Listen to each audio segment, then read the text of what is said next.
ఇల్లంతా చీకటికుందేమిటి? నాన్నమ్మ ఎక్కడ? అక్కడ కోకున్నారండి.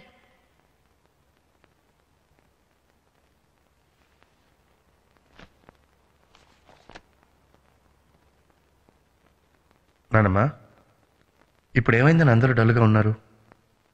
నువ్వు భోంచేసావా? తాతయ్య, డాడీ, అవును, చందు ఎక్కడ?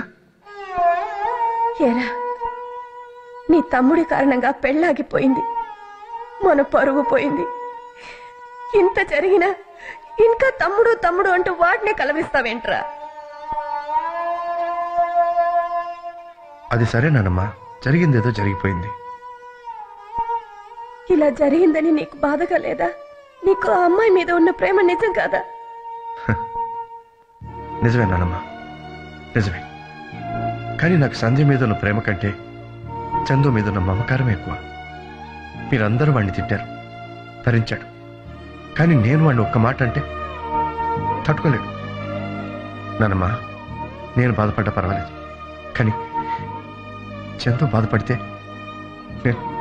నేను భరించలేదు.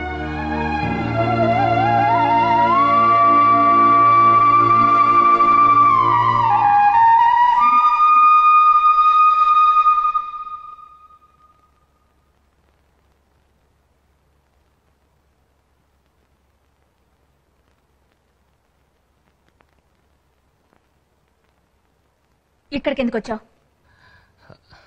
నన్ను క్షమించండి, నేను తప్పు చేశాను. కానీ నేను చేసిన తప్పుకి మా అన్నయ్యని శిక్షించకండి. మా అన్నయ్య బాధపడటం నేను చూడలేను. దయచేసి పెళ్లి ఒప్పుకోండి ప్లీజ్. మీ అన్నయ్య బాధపడుతున్నాడు, మీ ఇంట్లో వాళ్ళు బాధపడుతున్నారని ఫీల్ అవుతున్నావే. నీ వల్ల గీత జీవితం నాశనం అయిపోయిందే. దాని గురించి ఆలోచించావా? దానికే సమాధానం చెప్తావు. కావాలంటే మీ చెల్లెల్ని నేను పెళ్లి చేసుకుంటాను, కానీ మా అన్నయ్య పెళ్లి మాత్రం జరగాలి ప్లీజ్. అంటే మీ అన్నయ్య పెళ్లి జరిపించడం కోసం త్యాగం చేసి నన్ను పెళ్లి చేసుకుంటావా? నాకు ఓ మనసుంది, దాన్ని నువ్వు విరిచేసావని గాని నాకంటూ జీవితం ఉంది, దాన్ని నువ్వు నాశనం చేసావని గాని ఇప్పటికీ నీలో పశ్చాత్తాపం లేదు, అవునా? నా చుట్టూ తిరిగి నా మీద ప్రేమ ఉన్నట్టు నటించి నన్ను మోసం చేసి చివరికి నాతో ఒక మాట కూడా చెప్పకుండా ఊరొదిలి వెళ్లిపోయావు. మళ్ళీ నన్ను కలవాలని గాని కలుస్తానని గాని అనుకోలేదు.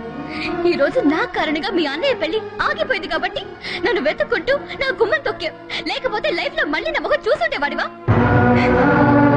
నీకు నాకంటే మీ అన్నయ్య సంతోషం ముఖ్యం, మీ ఫ్యామిలీ పరువు ప్రతిష్టలు ముఖ్యం. అందుకే నాతో పెళ్లి, దానికి నేను ఒప్పుకోవాలి కదా? తప్పదు కాబట్టి నా మెళ్ళో తాళి కట్టి పెళ్ళంగా తీసుకెళ్లి నీ ఇంట్లో మూల పడేసి నీ పాటికి నువ్వు చెడు తిరుగులు తిరుగుతుంటే ఓ బానిసలా అన్ని భరుస్తూ బతకమంటావా? ఏ ఆడపిల్లైనా ఓ మంచి వ్యక్తికి భార్య కావాలని కోరుకుంటుంది గాని నీలాంటి తిరిగిపోతూ కాదు. లేదండి, అదంతా ఇంతకు ముందు. ఇప్పుడు నేను మంచివాడిగా మారిపోతాను. మారిపోతాను అని మాటల్లో చెప్పడం కాదు, మారు. కనీసం 6 నెలలైనా మంచివాడిగా మారి చూపించు. 6 నెలలు కాదక్క, 6 జన్మలెత్తినా కూడా ఆయన మారలేడు. గీత ప్లీజ్, కనీసం మీరైనా నన్ను నమ్మండి. నిన్ను నమ్మాల్సింది నేను కాదు గీత. ఒకసారి దాన్ని నమ్మించి మోసం చేశావు, ఇంకోసారి మోసం చేయవని నమ్మకం ఏంటి? రేపు పెళ్ళయ్యాక మళ్ళీ నువ్వు పాత జీవితానికి వెళ్ళవని గ్యారెంటీ ఏంటి? ఓ అబ్బాయి అమ్మాయి మధ్య అన్నిటికన్నా ముఖ్యంగా ఉండాల్సింది నమ్మకం. ఆ నమ్మకం దానికి కలిగించు, మంచివాడిగా మారి చూపించు. మారతాను, తప్పకుండా మారతాను.